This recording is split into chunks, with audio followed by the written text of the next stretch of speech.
Dudley was keen to show his worth.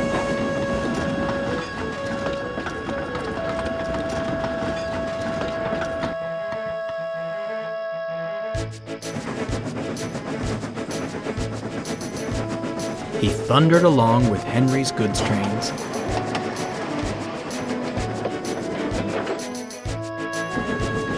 and even took the flying kipper without complaints.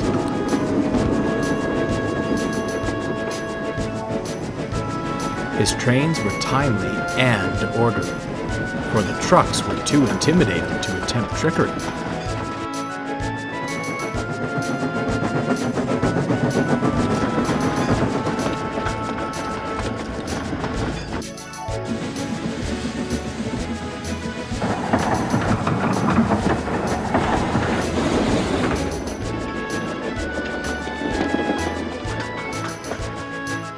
The engines were grateful for his help, and he proved to be good company in the shed. For all except one.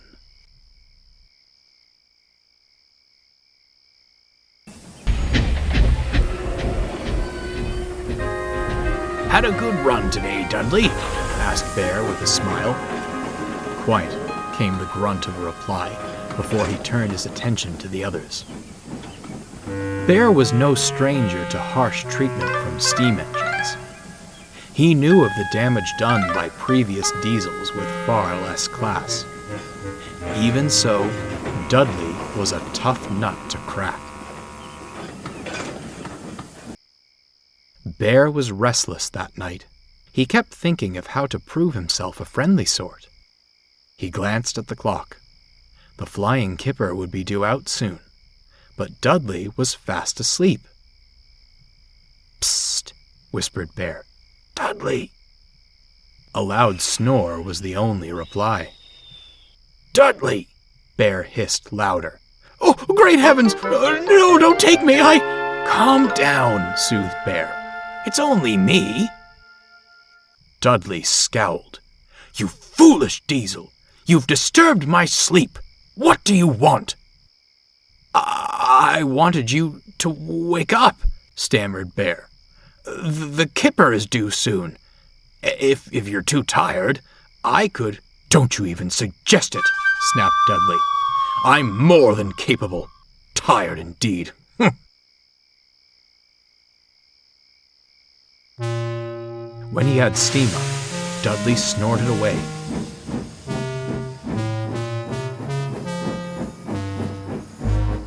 Bear was speechless.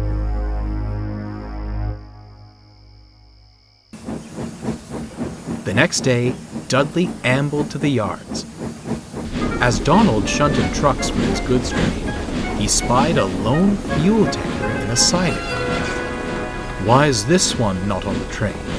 Am I not stopping at the refinery today?" "Aye, you are," replied Donald. "Faulty brakes on this one, though. Needs repairs before you can take it." "Ah, understandable. Grateful for your help, Donald, but I'll finish things here. You have other trains to shunt, I'm sure?" "Aye," said Donald, "but say no more, then. My train, my responsibility." Suspicious, Donald silently puffed away.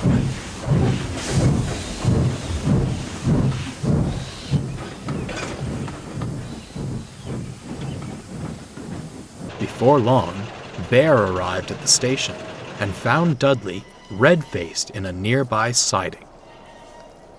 "I say, Bear!" he called hoarsely. "Are you all right?"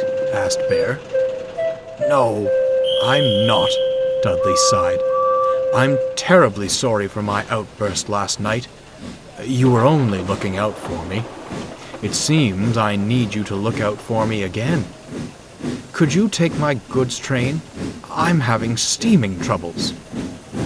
"Leave it to me," Bear smiled. "Thank you ever so much," Dudley grinned. "You are a good engine. You just need to fetch all the fuel tankers from the siding." Feeling much better, Bear ambled off to gather the tankers.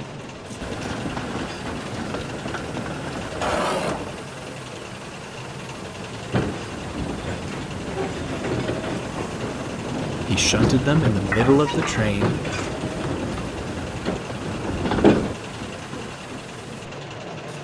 and started away with a friendly hoot.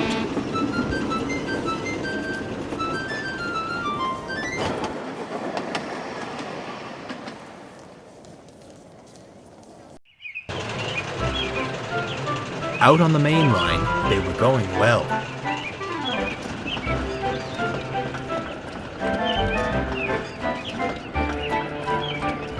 Suddenly, Bear felt resistance. "Smarten up back there," he growled to the trucks. "No tricks today, thank you." The truck's reply was drowned in a horrible screeching. "Oh!" Bear winced. "Whatever is happening?" Bear couldn't have known the culprit was the faulty tanker. As they rumbled over the points, it happened.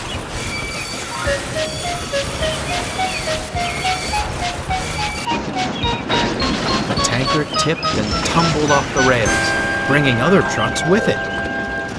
Bear came to a sudden stop, and his driver looked back. "Cough," he said. "What a mess! We'll need—" "Fire! Fire!" shouted the guard. The fuel tanker was ablaze, and those behind it were soon engulfed. The signaller hurriedly phoned the fire brigade. To Bear, it was ages before the wail of sirens filled the air and the blaze was under control.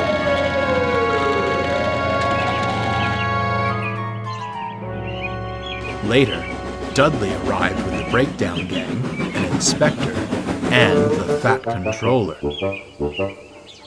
It didn't take long to pinpoint the problem. "The wheels on the fuel tanker completely locked up," said the inspector. "I reckon that caused it to derail on the points, and sparks started the blaze." "Hold on," said a workman. "That tanker was on the out-of-use siding earlier. It wasn't to be touched." "Bear," rumbled the fat controller, "how did this truck become part of your train?" "I don't know, sir," stuttered Bear, quite shaken by the ordeal. "Dudley told me to collect all the tankers." "I certainly did not," interrupted Dudley. "Why would I? Donald told me that one wasn't to be touched."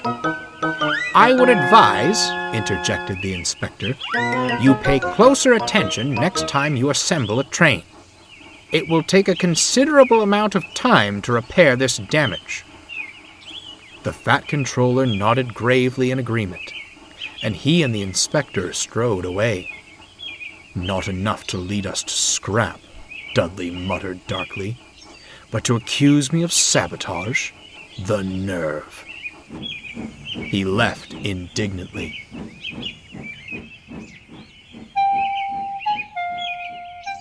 Bear, ashamed and confused, looked solemnly at his buffers.